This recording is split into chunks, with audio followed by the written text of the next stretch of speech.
성탄 절기를 맞아서 몇 주간 그간 배워오던 로마서 말씀을 멈추고 예수님께서 오신 절기를 기념하며 말씀을 살폈는데요. 다시 로마서로 돌아옵니다. 오늘 살필 말씀은 로마서 4장 23절부터 5장 11절까지입니다. 4장 23절 이하 말씀을 낭독합니다. 저에게 의로 여기셨다 기록된 것은 아브라함만 위한 것이 아니요 의로 여기심을 받을 우리도 위함이니 곧 예수 우리 주를 죽은 자 가운데서 살리신 이를 믿는 자니라. 예수는 우리 범죄함을 위하여 내어줌이 되고 또한 우리를 의롭다 하심을 위하여 살아나셨느니라. 그러므로 우리가 믿음으로 의롭다 하심을 얻었은즉 우리 주 예수 그리스도로 말미암아 하나님으로 더불어 화평을 누리자. 또한 그로 말미암아 우리가 믿음으로 서 있는 이 은혜의 들어감을 얻었으며 하나님의 영광을 바라고 즐거워하느니라. 다만 이뿐 아니라 우리가 환난 중에도 즐거워하나니 이는 환난은 인내를, 인내는 연단을, 연단은 소망을 이루는 줄 알미로다. 소망이 부끄럽게 아니함은 우리에게 주신 성신으로 말미암아 하나님의 사랑이 우리 마음에 분바됨이니 우리가 아직 연약할 때에 기약대로 그리스도께서 경건치 않은 자를 위하여 죽으셨도다. 의인을 위하여 죽는 자가 쉽지 않고 선인을 위하여 용감히 죽는 자가 혹 있거니와 우리가 아직 죄인 되었을 때에 그리스도께서 우리를 위하여 죽으심으로 하나님께서 우리에게 대한 자기의 사랑을 확증하셨느니라.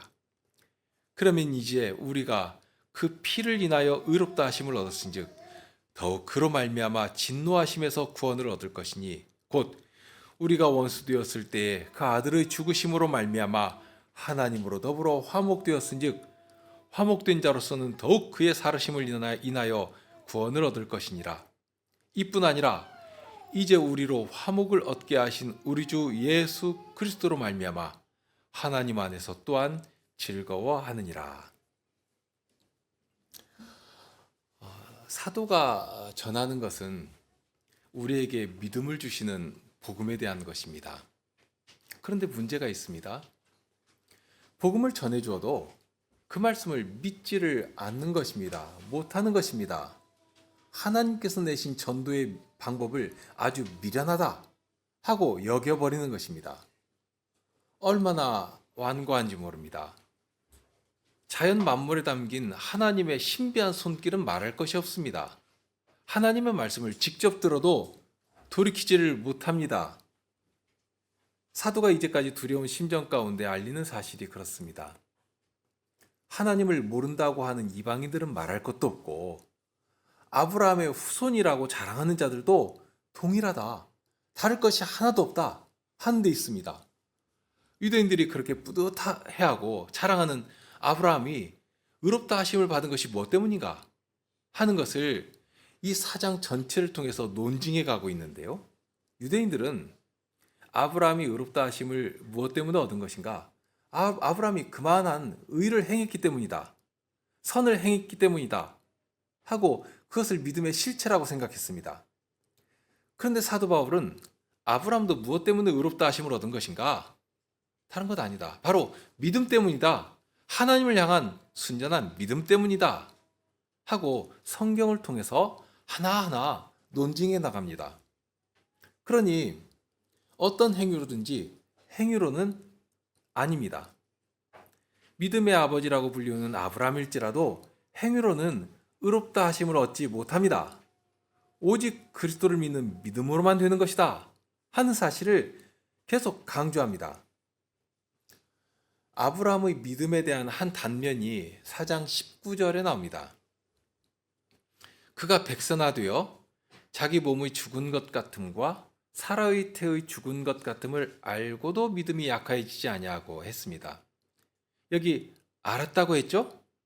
이것은 소위 사람들이 말하는 상식이나 혹은 아무도 거스를 수 없다고 말하는 불가항력적인 질서 앞에 대면에 선 것을 말합니다. 그런 사실 앞에서도 하나님의 그 언약하신 말씀에 대한 믿음이 약해지지 않았다 하고 말합니다.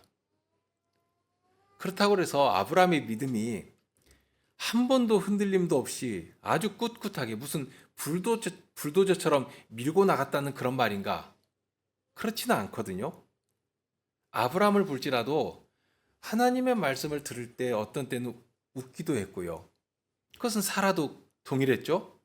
그렇게 흔들릴 때도 있고 의심하는 때도 있는 것입니다. 그러면 약해지지 않았다 하는 것이 무엇이겠는가 하는 것입니다.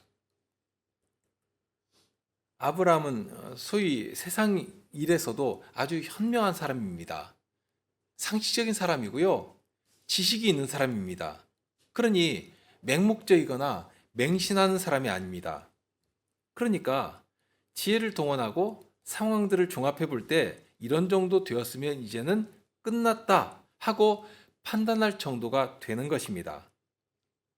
그런데 상식이 그렇고 사람들의 말이 그렇다고 하는데 그것을 보면서도 믿음이 약해지지를 않은 것입니다. 왜 그런 것인가? 어떻게 그럴 수가 있는가? 하는 것입니다. 상식이나 사람의 수많은 경험이나 그런 사람의 지혜보다도 더 분명한 것이 있기 때문입니다. 바로 하나님의 말씀입니다. 하나님은 말씀하신 것은 반드시 이루시는 신실한 분이시라 하는 사실을 알고 있는 것입니다. 그것이 아브라함의 믿음입니다. 오늘날 사람들은 과학이 진리라고 말합니다. 또는 순리대로 살아야 한다 하는 말도 합니다. 그러면서 그렇게 살아야지만 잘 살 수 있는 것이라 살아가는 지혜가 거기에 있다 하고 말합니다. 딱히 틀린 말도 아니죠. 거기에 하나님께서 심어두신 질서가 있고 지혜가 있으니까 그런 것입니다. 그런데 그 모든 것보다 그 모든 것 위에 더 분명한 원칙과 질서가 있다 하는 사실을 알려주십니다. 그것이 바로 하나님의 말씀입니다. 그리고 하나님께서 하나님의 나라를 위해 친히 다스리시는 어미하신 권능의 손길이 미치고 있는 것입니다. 하나님의 손길이 땅끝까지 미치고 있다 하는, 그런데 믿음의 눈이 아니라면 그것을 보지 못하는 것입니다. 현실이 전부인 것처럼 보입니다. 더 큰 것을 보여주셔도 알려고 하지도 않고 믿지를 않습니다. 사실 믿어지지가 않는 것이죠. 오히려 하나님의 말씀을 따르다가는 망할 것처럼 여겨지는 것입니다. 어떻게 그렇게 살 수 있는가? 그렇게 살아서는 안 된다 하고 판단하는 것입니다. 그렇게 되는 무엇보다도 중요한 이유가 있습니다. 그것은 하나님께서 보이신 사랑을 알지 못하기 때문입니다.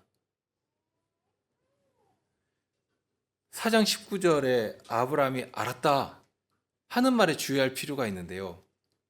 이게 알았다는 말은 소위 사람들의 상식이나 지식이나 그 모든 것들, 이런 것들을 다 알고 있었다 하는 말입니다. 그렇구나. 일반적인 원칙이 그런 것이고 사람들의 경험의 총화가 그런 것 다 알겠다. 다 알겠는데 하나님의 말씀은 이렇게 말씀하신다. 그러면 너희가 말하는 그거 틀린 것이다. 그것이 틀린 것이다. 그렇게 상식과 사람의 지혜가 아니라 하나님의 언약을 더 굳게 붙들고 나가는 것입니다. 이것이 믿음입니다. 여기까지 전체를 볼 때 우리가 세 가지 중요한 단어를 생각하게 됩니다. 첫째는 지금까지 생각한 믿음입니다. 그리스도를 믿는 믿음이 대단히 중요합니다. 그것과 더불어서 생각해야 할 것이 바로 하나님의 의입니다. 하나님의 의는 죄인들을 향해서는 불같은 진노로 나타납니다. 결코 용인하지 않으시거든요. 그러니 그런 의로우신 하나님 앞에 우리 인생이 그냥 다가서면 어떻게 될 것인가? 망하는 것입니다. 그 진노 가운데 저주받은 인생이 되는 것입니다. 그런데 그런 우리를 하나님 앞에 서게 하시려고 예수님께서 우리의 모든 허물과 죄를 가려주시는 것입니다. 신이 화목제물로 당신을 다 들이시면서 그 피로 우리의 모든 죄를 씻겨주시고 의의 옷으로 우리를 입혀주셔서 의로운 백성으로 하나님 앞에 서게 해주시는 것입니다. 마치 죄를 한 번도 안 지은 사람인 것처럼 그렇게 여겨주시는 것입니다. 예수님께서 우리를 위해 흘리신 피가 배경에 가득하니까 의로우신 하나님 앞에 우리가 의로운 백성으로 설 수 있게 되는 것입니다. 자, 그러면서 거기서 계속 반복해서 강조되는 것이 바로 하나님의 은혜입니다. 하나님의 은혜. 믿음을 강조했는데요. 믿음을 강조한다고 해서 우리 스스로 믿음을 만들어내라 하는 말씀이 아닙니다. 없는 믿음을 만들어낼 수 있는가? 어림없는 이야기입니다. 그러니 사도는 마치 없는 믿음도 짜내가지고 믿어라 그렇게 하시는 것 아닙니다. 우리 스스로는 믿음에 이를 수 없는 그런 완고한 자들이거든요. 다만 사도가 강조하는 것은 이렇게 두렵고 엄위하신 하나님의 의의가 믿는 자들에게는 어떻게 나타나는가 하는, 바로 거기에 하나님의 은혜가 아니면 안 된다 하는 사실을 전해주시는 것입니다. 처음부터 마지막까지 하나님의 은혜가 주장되는 것이지, 내가 믿으니까, 내가 이만큼 굳센 믿음을 가졌으니까 그것이 구원의 보장이 된다, 그렇게 생각하지 않도록 하는 것입니다. 자칫 내가 믿고, 그러니 비로소 하나님께서도 나의 믿음과 이렇게 협업을 해가지고 구원을 주실 수가 있는 것이다 하는 어떤 도식을 만들어내는 수가 있는데, 그렇지 않습니다. 오직 하나님의 은혜입니다. 사도는 그렇게 하나님의 은혜로 시작하고 하나님의 은혜로 마친다 하는 사실을 강조해서 전합니다. 4장 23절 이하에 보면 아브라함이 믿어 의롭다 하심을 얻은 것이 아브라함만 위해서 그러신 것이 아니다. 그리고 오히려 의로 여기심을 받을 우리도 위함이라 하고 알립니다. 그러면서 이 믿음의 내용을 분명하게 알려주시거든요. 마지막 절에 나오죠. 곧 예수 우리 주를 죽은 자 가운데서 살리신 이를 믿는 자니라. 예수는 우리 범죄함을 위하여 내어줌이 되고 또한 우리를 의롭게 하심을 위하여 살아나셨느니라. 하나님께서 우리에게 주신 능력은 바로 우리 주님 예수 그리스도이십니다. 아무도 스스로 하나님 앞에 의롭다 하심을 얻을 육체가 없습니다. 인생이 날 것으로 하나님 앞에 이른다면 모두가 죄로 인한 진노 가운데 떨어질 뿐입니다. 그런데 그런 자들에게 임하는 진노를 예수님께서 다 받아내시는 것입니다. 마치 하늘에서 쏟아져 내리는 그 불덩이를 온몸으로 막아내시면서 새끼를 품으로 감싸는 어미와 같이 그렇게 당신이 온몸으로 받아내시는 것입니다. 그러니 그런 예수님 품에 안겨 있기만 하면 그 품 안에서 위로를 얻고 평안을 얻고 자유를 얻게 되는 것입니다. 그 일을 위해서 예수님께서 죽으신 것입니다. 우리를 의롭다 하시기 위해서 죽으시고 부활하신 것입니다. 이런 비밀을 알려주시면서 사도는 한 걸음 더 나아갑니다. 그렇게 우리에게 주신 믿음이 어떠한 것인지, 그로 인해 우리에게 주신 자유라고 하는 것이 어떠한 것인지, 정말 능력이 있는 것이거든요, 이 자유가. 그게 무엇인지를 알려주십니다. 5장에 들어서면서 사도는 아주 희망찬 말씀으로 시작합니다. 의롭다 하심을 얻었은즉 그리스도로 말미암아 하나님과 더불어 화평을 누리자 하고 말씀합니다. 얼마나 기쁜 일입니까? 하나님 앞에서도 마치 자녀들이 아빠 앞에서 막 즐거워하고 제잘거리고 그렇게 평안을 누리는 것처럼 지금 그렇다는 것입니다. 그런 일을 알리는데요. 그러면서 그리스도를 이렇게 알려주실 때도 그냥 예수 그리스도라 하고 하지 않고 우리 주님 예수 그리스도라, 얼마나 확고하게 예수께서 우리의 주님 되신다 하는 것을 이렇게 자연스럽게 고백하고 있습니까?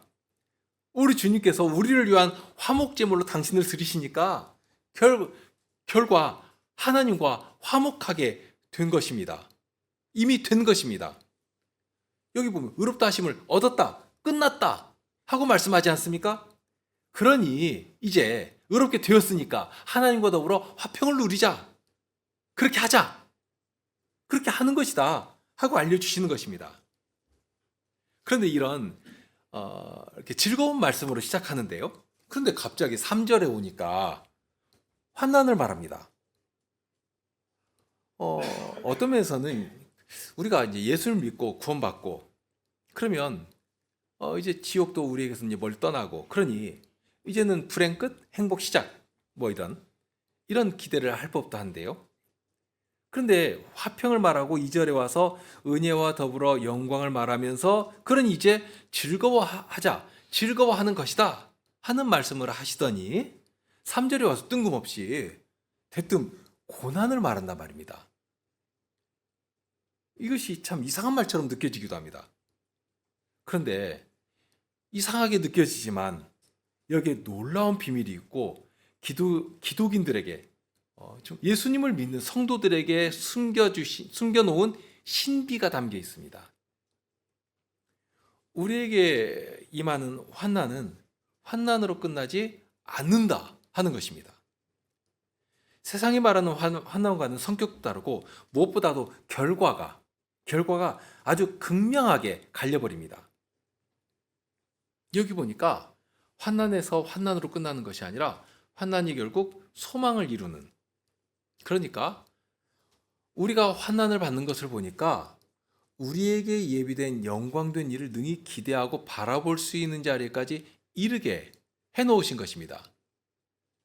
주님께서 말씀하신 영광이 정말 우리 앞에 예비되어 있구나, 정말 약속된 그 말씀이 진짜구나 하는 그 소망을 가질 근거가 되게 해주신다 하는 말씀입니다. 달리 말하면, 거꾸로 말하면, 만일 성도들에게 환난이 없으면 그의 신부는 거짓이었구나 하는 그 분별하는 근거가 되는 것입니다. 그러니 너는 말만 교인지 실은 그리스도의 영광에 참여할 자격이 없는 그런 거짓된 자이다 하는 그런 말이 되어버리는 것입니다. 그러니 우리에게 주신 환난은 그냥 환난이 아니라 보증과도 같은 것이 됩니다. 분명 아프고 쓰고 고통스러운 것입니다. 그런데 거기에 예비된 영광이 기다리고 있다 하고 알려주십니다. 과연 그런 환난이 무엇이겠는가 하는 것인데요. 우선 이 환난을 생각할 때 어떤 육체적인 고난이나 어떤 물리적인 핍박만을 의미하는 것은 아닙니다. 로마 시대에는 물론 그랬습니다. 피를 흘려가면서 신앙을 지켜야 했거든요. 육체적이고 물리적인 그런 핍박이 대단히 극심했습니다. 비단 로마 시대만이 아니죠. 우리나라의 그 신앙 선조들도 피로써 그의 믿음을 증거하고 있지 않습니까? 그리고 우리가 그 순교의 피 위에서 이렇게 예수님을 믿고 있는 것이고요. 다만 환난이 꼭 그런 물리적이고 육체적인 것만 있는 것이 아니다 하고 했는데요. 그러면 그것이 무엇인가? 예수님께서 알려주신 말씀이 있습니다. 요한복음 15장 18절 이하입니다. 세상이 너희를 미워하면 너희보다 먼저 나를 미워한 줄을 알라. 너희가 세상에 속하였으면 세상이 자기의 것을 사랑할 터이나 너희는 세상에 속한 자가 아니요 도리어 세상에서 나의 택함을 입은 자인 고로 세상이 너희를 미워하느니라. 내가 너희더러 종이 주인보다 더 크지 못하다 한 말을 기억하라. 사람들이 나를 핍박하였은즉, 그러니까 예수를 핍박하였은즉 너희도 핍박할 터이요 내 말을 지켰은즉 너희 말도 지킬 터이라. 지금 사도가 전하는 환난이라고 하는 것이 그런 것입니다. 이 세상을 살아가면서 아브라함과 동일한 믿음의 터 위에 서 있다면 필연적으로 어떤 위기를 늘 만나게 되어 있습니다. 그러니까 세상의 방법과 사람들의 상식이나 사람들의 정서와는 어떤 이렇게 대립되는, 그렇게 부딪히면서 거룩한 나라의 성격을 드러내야 할 때를 늘 이렇게 만나게 되는 것입니다. 그런 때에 세상이 요구하는 방식을 따라 살아가면 무슨 부딪힐 일도 없는 것이고요. 충돌할 일이 없는 것입니다. 그냥 순탄하게 흘러가는 것입니다. 예를 들면 대학교에 들어갈 때에도 그 정도 점수라면 더 좋은 서울에 있는 학교를 갈 수 있는데 왜 지방에 있는 학교를 고집하는가 하고 이상하게 말하는 것이고, 또 어떤 때는 그 때문에 손해 입는 일도 있는 것입니다. 그렇지만 주님께서 붙여주신 교회를 이루는 일을 소중하게 생각하고 거기에서 우리 인생의 가치를 발견하며 우리에게 요구하시는 그 길을 정당하게 걸어가고자 하는 마음에서 무엇이라도 분별하고 정하는 것이고요. 그렇기 때문에 필연 손해를 봐야 하는 것이고 어려움을 당하는 것이고 그런 것이 환난입니다. 우리가 가정생활도 그렇고 일상생활도 그렇습니다. 예를 들면 토요일을 어떻게 보낼 것인가? 다른 사람은 휴일로 생각하고 다음 날까지도 쉬니까 토요일에는 아주 밤늦게까지 친구들을 만나고 시간을 보내고 그렇게 하는 것이지만 우리는 다음 날 예배드릴 일을 생각하니까 그렇게 과한 오락도 하지 않는 것입니다. 토요일에 피곤이 쌓여버리면 예배하는 일에 어려움이 당연히 발생되니까 토요일에는 오히려 다른 때보다 조금 더 일찍 잠자리에 드는 것이고요. 그렇게 살면 필연 사회생활에 어려움이 발생되는 것입니다. 친구들과의 관계도 소원해지는 것입니다. 예수 믿더니 쟤 이상하게 되었다. 그렇게 따돌리고 어떤 경우에는 조롱하는 일도 발생하는 것입니다. 그렇게 우리가 교인으로 성실하게 살기 위해서는 필연 세상의 방식과는 충돌을 일으키는 것이고 그러면 세상이 우리를 미워하고 따돌리게 되어 있습니다. 핍박하는 것입니다. 그런데 이런 환난이 있다면 환난 중에서도 즐거워한다 했습니다. 물론 이 즐거워한다고 하는 것이 예수님께서 하신 말씀을 볼지라도 즐거워해야 할 분명한 이유가 나와 있지 않습니까? 세상이 우리를 미워하면 그 자체로 우리가 누구에게 속한 증거가 된다는 말씀입니까? 그렇죠. 우리가 예수님께 속한 사람이라 하는 그 증거가 되는 일입니다. 그러니 기쁜 일이죠. 마치 자격증과도 같은 것입니다. 마태복음 5장에 있는 말씀도 있습니다. 나를 인하여 너희를 욕하고 핍박하고 거짓으로 너희를 거스려 모든 악한 말을 할 때 너희에게 복이 있나니 기뻐하고 즐거워하라. 기뻐하고 즐거워하라고 합니다. 다만 왜 기뻐하고 즐거워할 수 있는 것인가? 그 이유도 알려주시거든요. 이어서 나오는 말씀 보면 하늘에서 너희의 상이 큼이라. 너희 전에 있던 선지자들을 이같이 핍박하였느니라. 선지자들도 그렇게 핍박했다. 우리를 이 시대를 핍박 가운데 살아가는 우리를 선지자들의 반열에까지 세워주시는 말씀 아닙니까? 선지자들의 반열에 세워놓으시고서 동일한 축복을 하시는 것입니다. 얼마나 영광스러운 일입니까? 참 기가 막힌 일이죠. 세상의 표창장이나 훈장 하나만 받아도 참 영예스럽고 사람 앞에서 막 자랑하고 할 것인데 하늘의 왕께서 주시는 상, 이 상을 우리에게 주신다면 어떤 것이겠습니까? 이런 소망을 우리에게 약속하시고 바라게 하시는 것입니다. 그런데 바울 사도는 예수님의 이런 가르침을 잘 받아서 로마서에서는 이렇게 표현합니다. 환난은 인내를 이룬다고 했습니다. 또 인내는 연단을 이루고요. 연단은 소망을 이루는 줄 우리가 안다고 했습니다. 인내라고 한다면 참고 견디는 것을 말합니다. 다만 이 참는다고 하는 것을 그냥 어떤 불편한 것을 짓누르고 견뎌내는 어떤 사람도 잘 참는 사람이 있지 않습니까? 예를 들면 고통 같은 경우도 똑같은 압이 가해질 때 어떤 사람은 그걸 굉장히 아파하고 어떤 사람은 그것을 그냥 무덤덤이 넘길 수 있는 사람도 있습니다. 다른 것입니다. 그러니 어떤 통증에 대해서도 어떤 압력에 대해서도 그냥 묵묵히 참아내는 사람, 그러면 그 사람은 참 인내심이 강한 사람인가?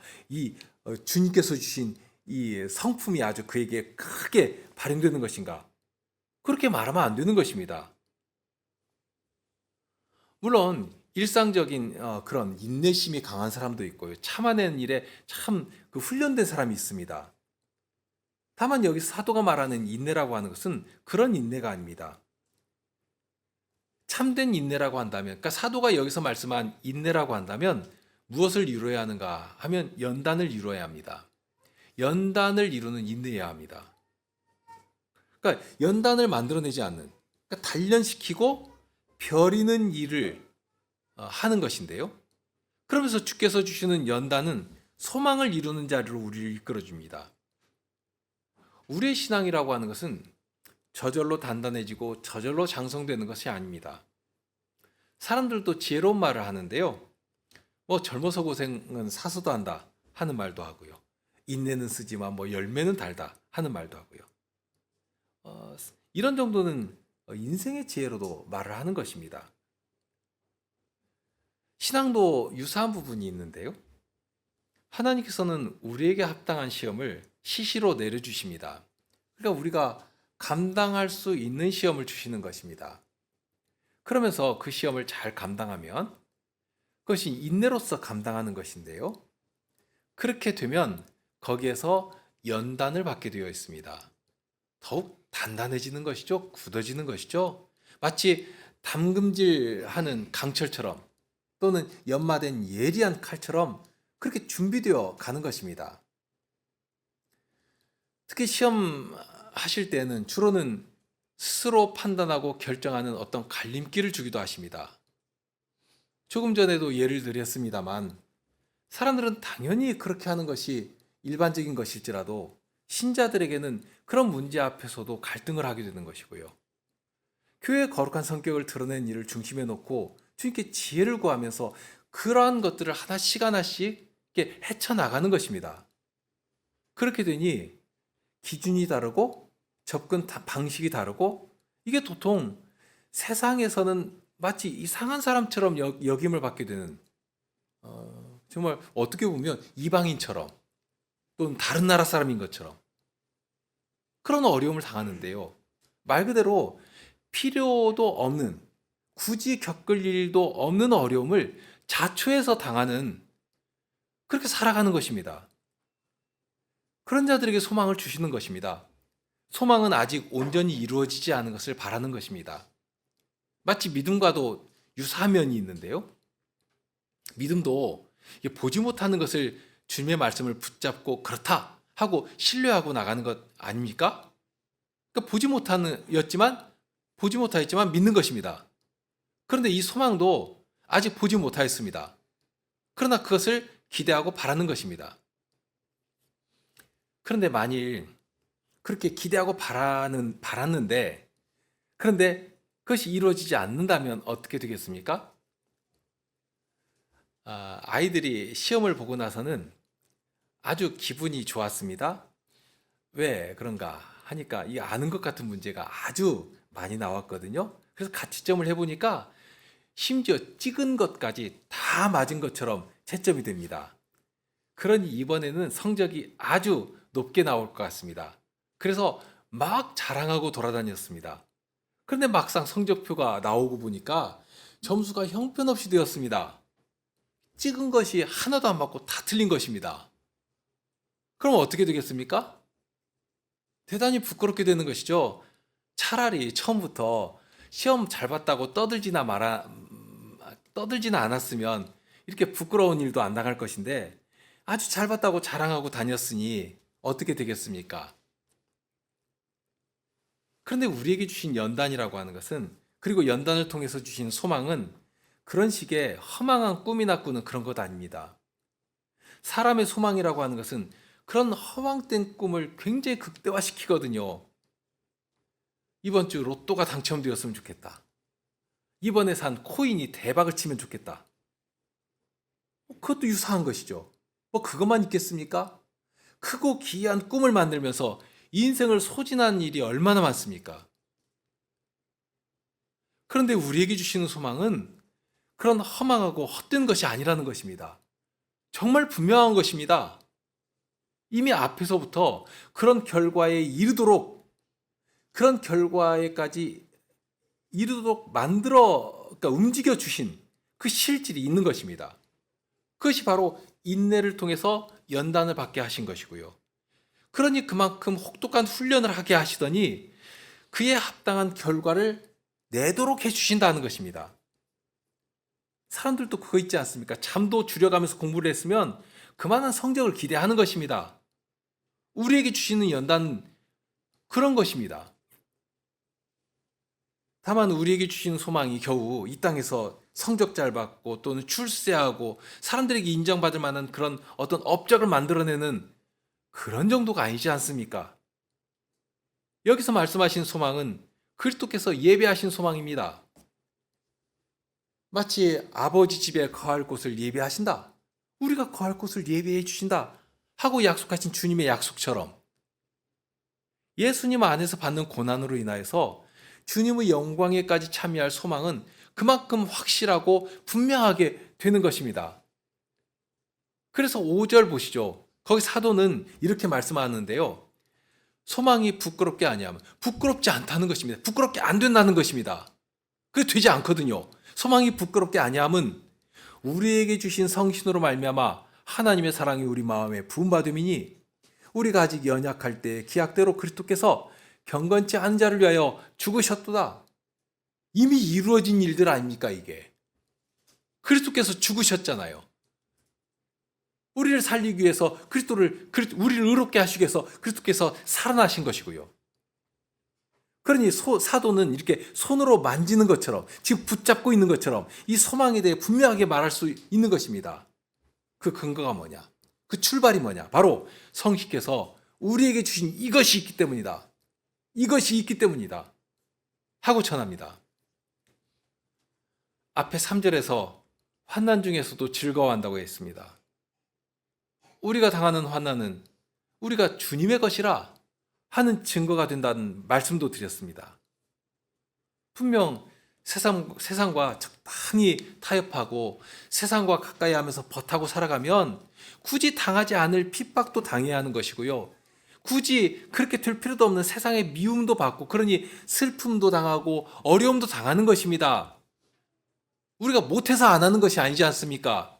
할 수 있음에도 불구하고 주님의 말씀이 나를 이끌어 주시기 때문에 그걸 내려놓고 기꺼이 고난 가운데 동참하는 것입니다. 그런데 오히려 그로 인해 큰 증거를 얻게 된다. 기쁨을 누릴 수 있게 되는 것입니다.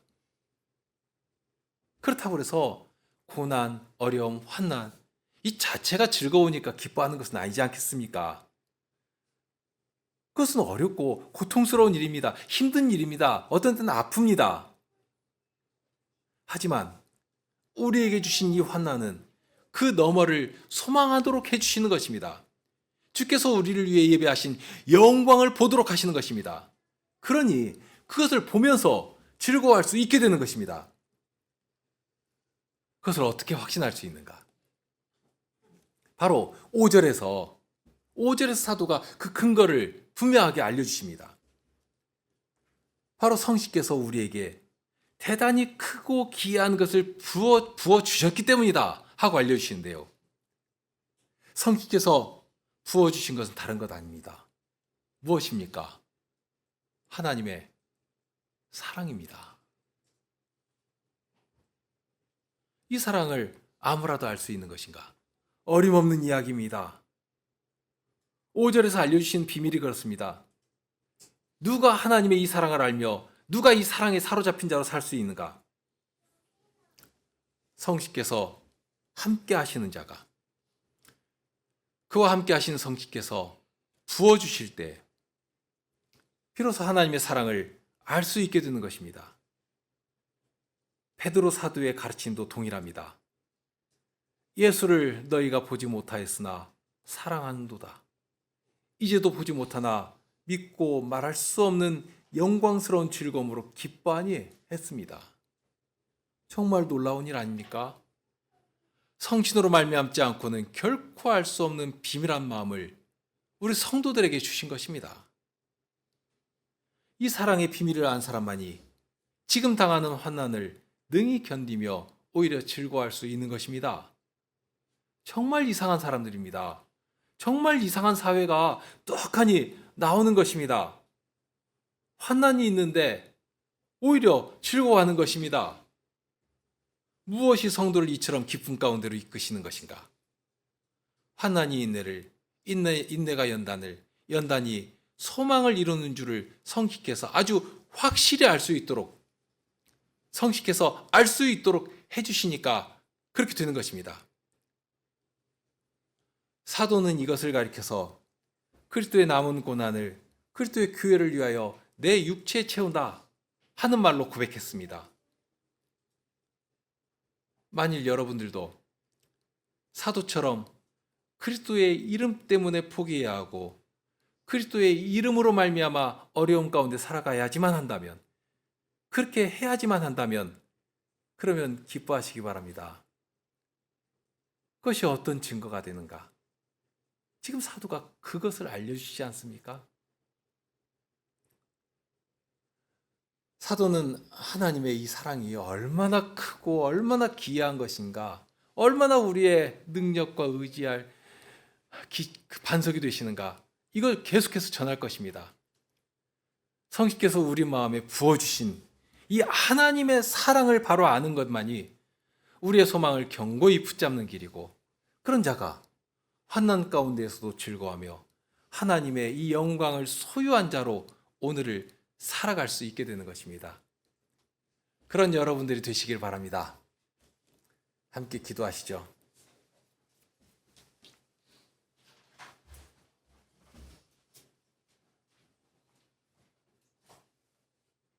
주님의 사랑이 어떠한 것인지 저희가 감히 다 헤아릴 수 없는 것이지만, 주님, 이제도 주님의 사랑을 저희에게 둘러주시며, 그러니 그 사랑 안에서 저희가 하나님의 사랑을 배우며 닮아가며 그 사랑을 쫓아 주님의 사랑을 나타낼 그 자그마한 소망을 가지게 됩니다. 주님, 저희가 어찌하든지 주님의 사랑에 붙들린 자들이 되게 하여 주시고, 아브라함과 같이, 믿음의 선조들과 같이 세상을 두려워하는 것이 아니라 주님의 말씀이 주시는 분명한 터 위에 서서 담대히 세상과 싸우며 주께서 주시는 구원의 능력이 어떠한 것인지를 세상 앞에서라도 자랑하며 주님의 사랑을 전하는 저희가 되게 하여 주옵소서. 그러니 바라옵기는 더욱 주께서 주신 구원의 은혜가 어떠한 것인지, 주님의 사랑을 받은 저희를 통하여 온 땅에 나타내기를 원하시는 하나님 나라의 능력이 무엇인지를 이 말씀에서 교훈받게 하여 주시고, 주께서 알려주시는 길을 쫓아 기꺼이 저희를 드리며 순종하며 주님의 어떠하심을 막힘없이 전하는 저희가 되게 하여 주옵소서. 그 일을 위하여 은혜로 늘 함께 하여 주시고, 그렇게 언제라도 주님의 은혜 가운데 살아가는 저희가 되게 하여 주시옵소서. 우리 주님 예수 그리스도 이름으로 기도합나이다. 아멘.